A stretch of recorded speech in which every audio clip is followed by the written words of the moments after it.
video ay magluluto tayo ng ginisang munggo na may kalabasa at bihon. Napakasimpleng luto pero napakasarap at masustansya. So try nyo guys. Maglagay tayo ng munggo sa ating bowl. At naglagay tayo ng tubig para hugasan ito at lumitaw ang hindi maganda na munggo. Hinugasan ko ang munggo na 3 beses para maging malinis ito. After ko mahugasan ng ating munggo ay naglagay ako ng tubig sa ating kaldero at isasalang na natin ang ating kaldero sa ating apoy at ilalagay na natin ang ating munggo upang ito ay palambutin.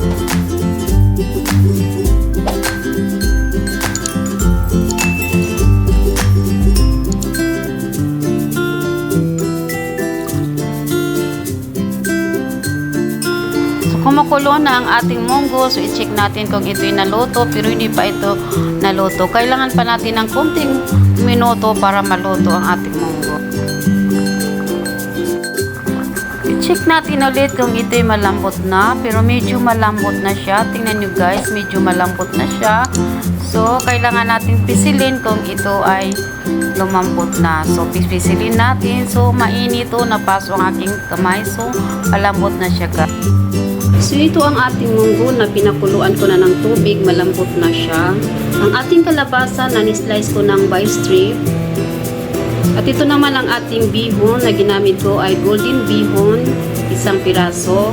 Nag-slice din ako ng medium size of onion, medium size of tomato, 3 cloves of garlic na hiniwa kong maliliit size. Nag-slice din ako ng green onion. Palagyan natin ng sili, pero ang ginamit ko ay paste sili. Ito yung sili na ni-blender ko. Pwede kayong gumamit ng fresh na sili. Ang ating salt at ang ating magic cubes. Kalahati lang na magic ang gagamitin natin. Start na tayo magluto guys. Ilalagay ko na ang ating pan sa ating apoy. So kapag mainit ng ating pan, maglalagay tayo ng oil.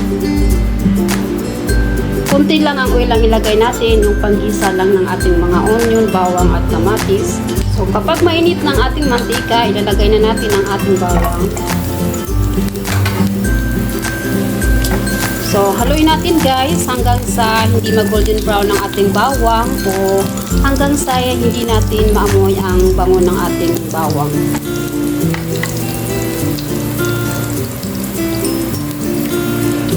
And then, isunod na natin ang ating onion.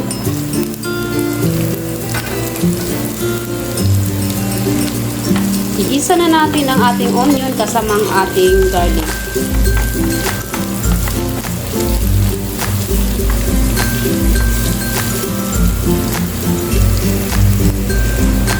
And then, ilalagay natin ang ating hiniwang kamatis.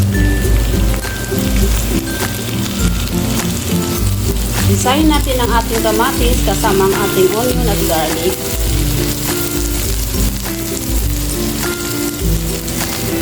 Huwag masyadong durogin ang kamatis guys kasi ilalagay pa natin ang ating kalabasa.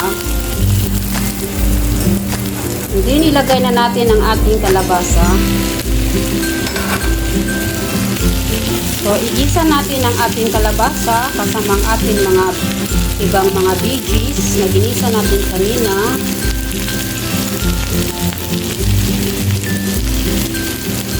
Maglagay tayo ng konting tubig guys.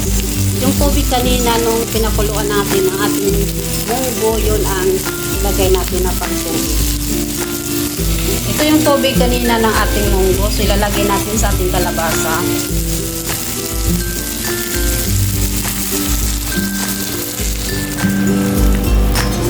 Tapos takpan natin guys. So check natin ang ating niluto. Kaya na siya guys, kumukulo na. Lagay tayo ng salt.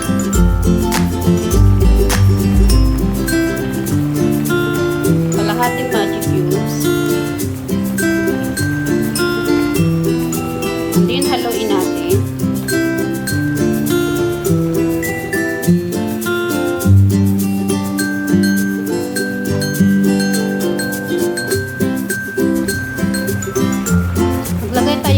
chili paste. Pwede kayong maglagay ng fresh na sili. So, haluin natin. Masarap guys na may sili na maanghang.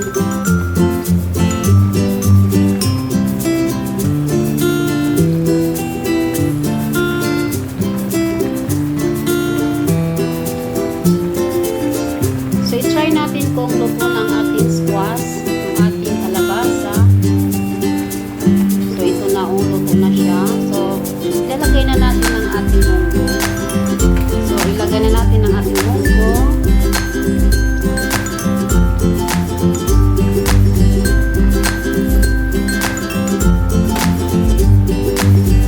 Maglagay tayo ng shrimp na bagoong. Haluin natin. Mix natin ang bagoong sa ating munggo at kalabasa.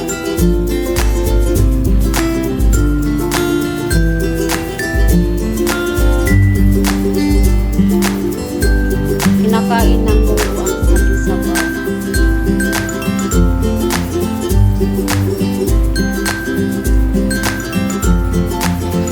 Lagay tayo ng konting asin. So, tikman natin kung may asin, kung may lasa. Masarap siya guys. Actually, natutunan ko ang recipe na to nung kumain kami sa isang restaurant dito sa Jeddah, somewhere in Jeddah. Tapos ni-order namin Pinoy food.